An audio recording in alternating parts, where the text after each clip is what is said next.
Hi. Are you tired of the struggle?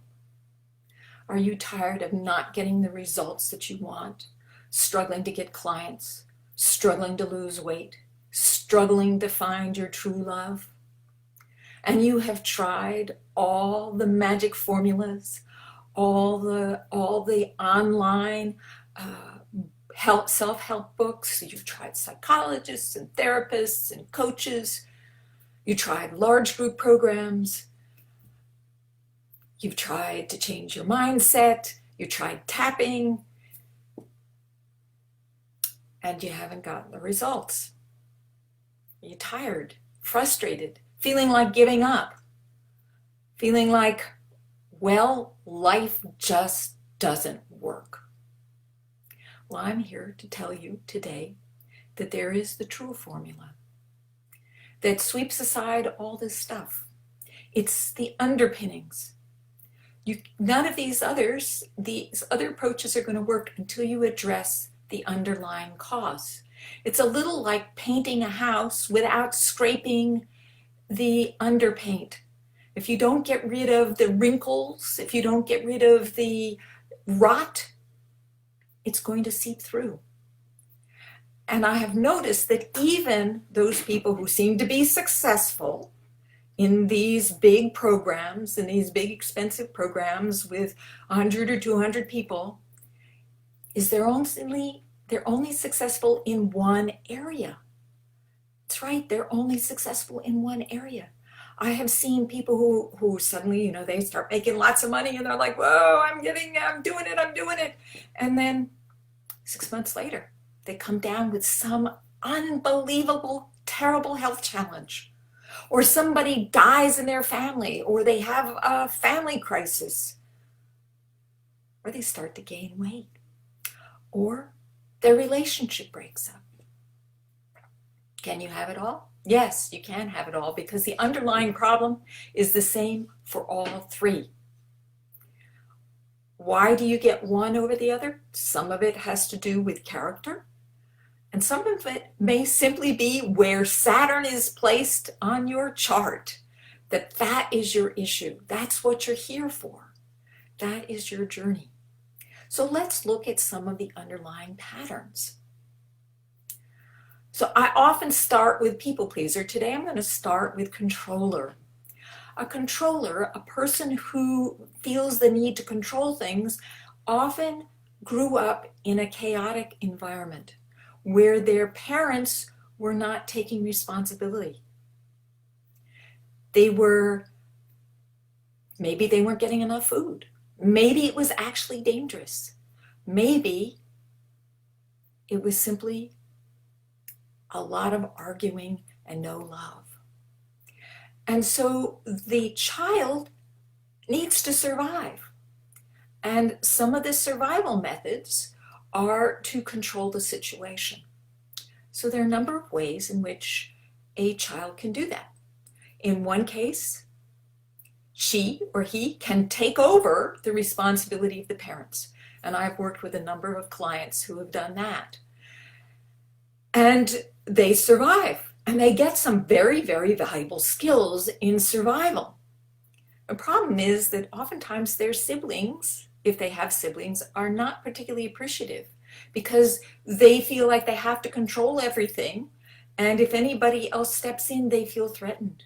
They feel like that things are going to get chaotic.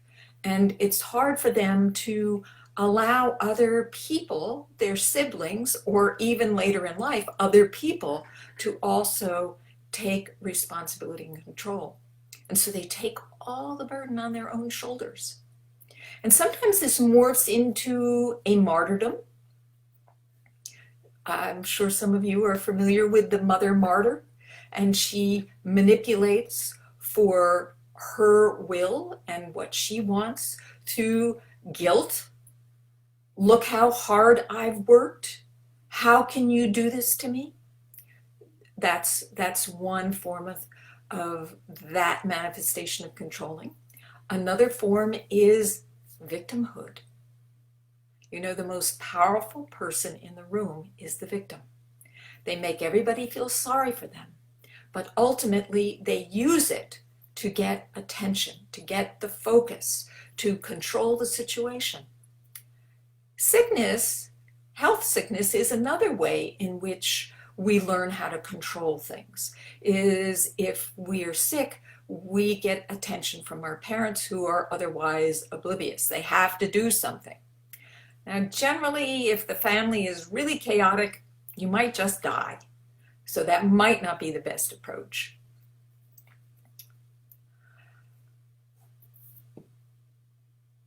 Another form of this controller is the hero. The hero is also controlling by coming in to the rescue and taking care of the situation. Now, a lot of times other people don't like that because it robs them of the opportunity of growth.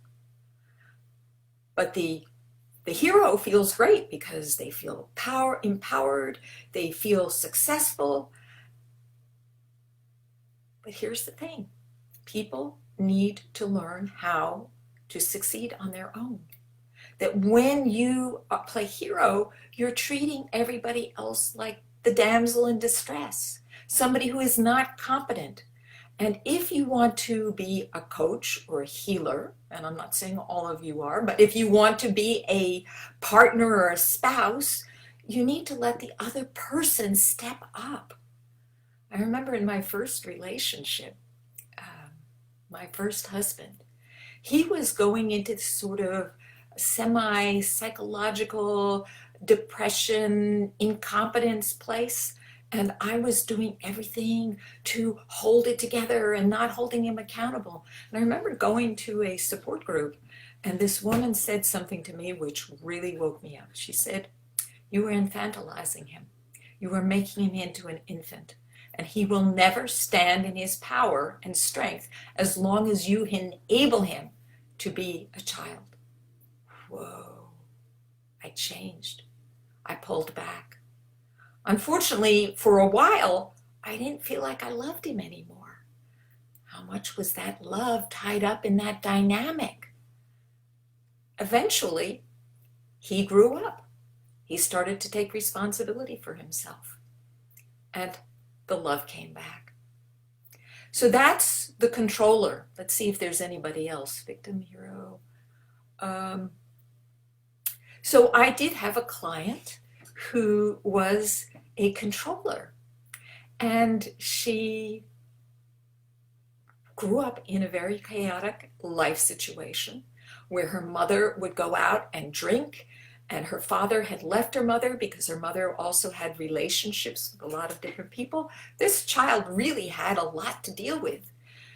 For the first few years, she was lucky because the grandmother took care of things, but then the grandmother died, and she was about 10 years old, and she would have to go and pull her mother out of the bars to bring her home. And her fear, I'm sure, was that social services would step in. And we all know how successful social services is in some areas. I don't want to say that it's all the case, but we're talking bureaucracy here, right? So she found ways to hold things together, but she had to grow up very, very early in her life. And then later in her life, she met the man of her dreams who took care of her. This was her daddy that had left her. She adored him. But you know what?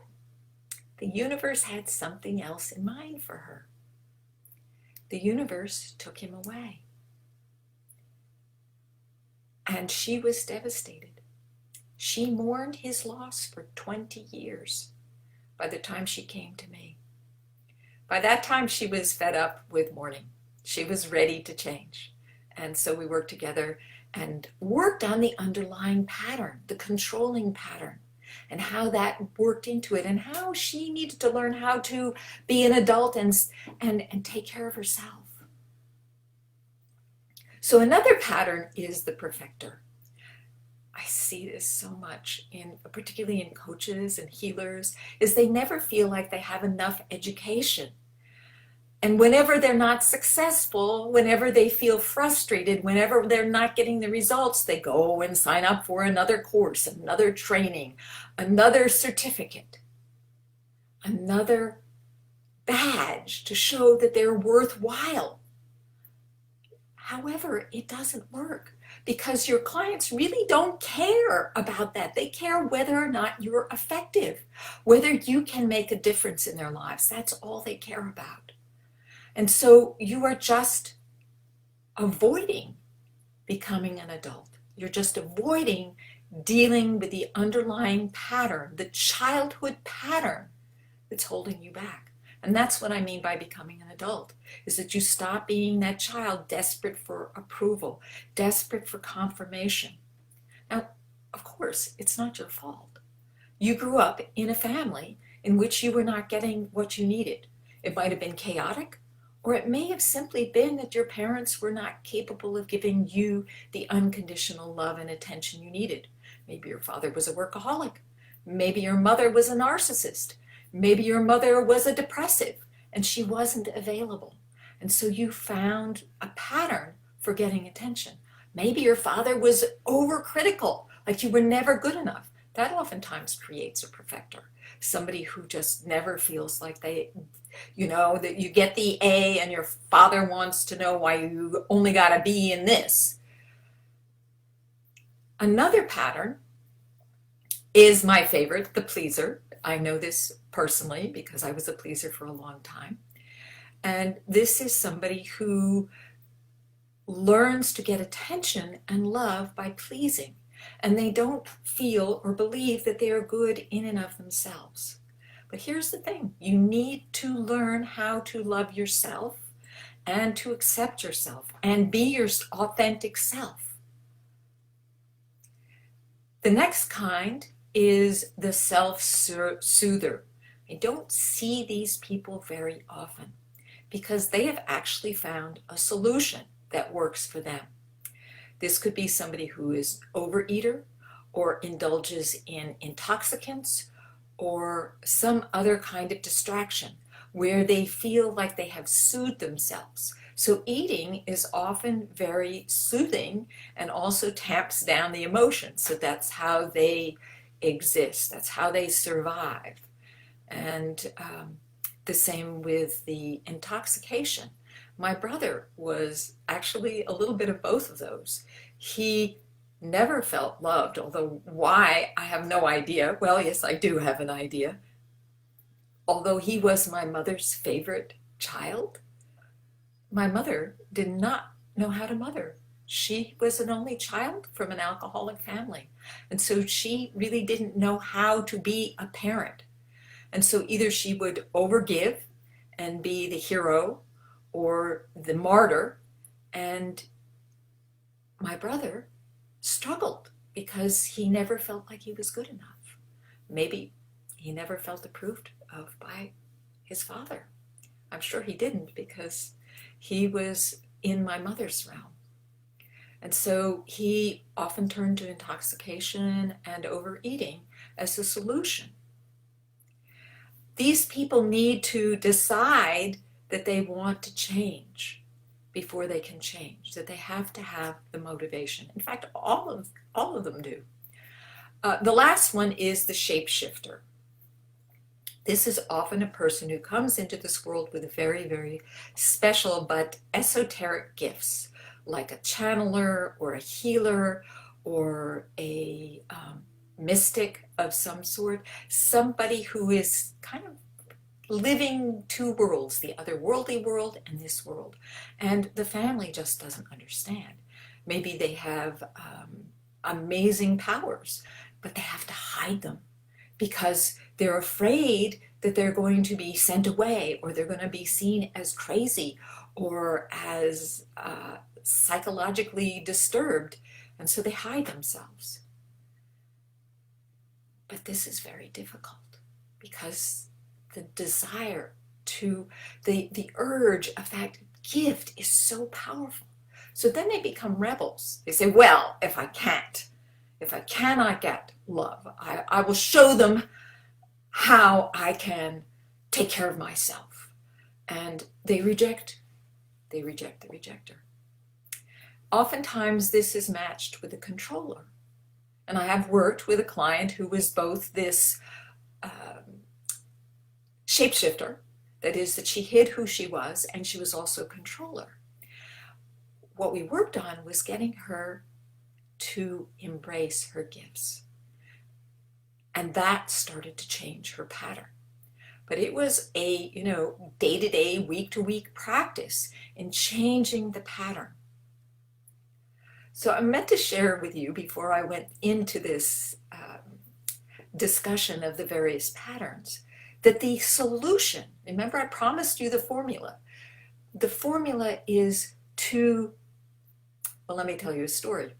I watched this program about this anthropologist who went off to this African tribe, and he asked one of the tribal members who carved the monkey masks, and they used the monkey masks and other masks in their religious ceremonies. And he was really quick, and he could carve out a monkey mask in no time at all. And the anthropologist said, well, how do you do that? How do you carve out the monkey mask? How do you create that? And the man said, I simply carve away all that is not monkey mask.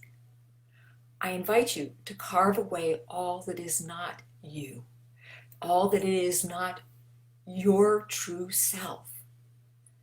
And then you will have success in health, wealth, and love. It's the mask, it's the monkey mask that actually is preventing us from being successful. Now, it is not so easy to remove the mask. And here's why. Because there is a scared little child inside of us that does not want to be revealed. Because that scared child believes that if she or he is ultimately revealed, he or she will die. She will not get the love, not get the success. And the patterning has developed, the habits have developed over so many years that it's unconscious. A lot of those patterns are unconscious.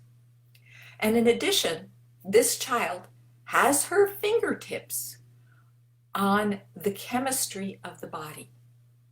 So when she's afraid, zoop, the body goes into survival mode.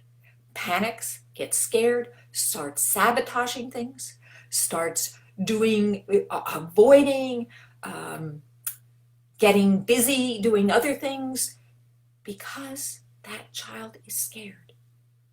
So what to do? Well, here's my suggestion as a PhD psychosocial analyst. What you need to do first is get the motivation to change.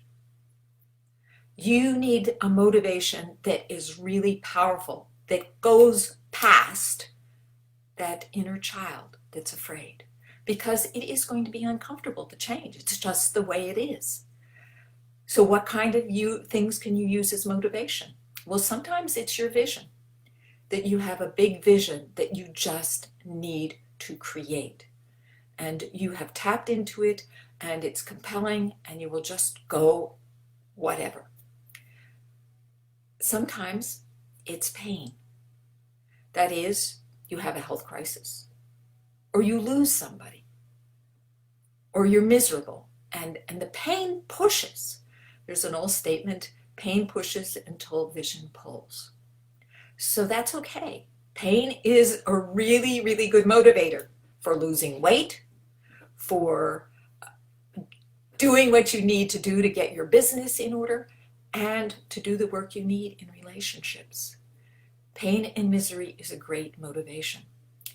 But in addition, you need a roadmap.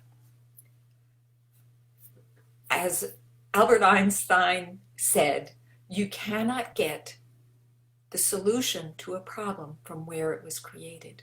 You need to get outside of yourself. You need a map. That's why people hire coaches, is coaches have the roadmap. So how do you choose a coach? Well, you choose a coach based on who resonates with you, who feels like a good fit. Do your research. Check and see if this person is right for you. Do you like what he or she says? Do you agree with his or her perspective. Do you feel comfortable? Do you feel safe? And yet not too safe, because you want that coach to hold you accountable. So that's the third thing. So you need motivation, you need a roadmap, and you need accountability. And that's also what your coach provides. But here's the thing, only if you have a contract. You have made the commitment, both in writing and in financial investment. It's just the way it goes. Finance, money, is energy. And when you commit your energy in the form of money, that makes the difference. Then you get motivated. When you've got the dollars on the line, you stay committed. You do the work. And I point this out to those of you who are coaches. You need to charge for your services, or you will not have the results that you want. As long as you give it away for free or for pennies, your clients are not going to get the results, because they're going to play games, because their inner child has taken control and is too scared to do the work. Sometimes the dollar bill is scary enough to get that child to behave. My mother often said to me, invest in your tools.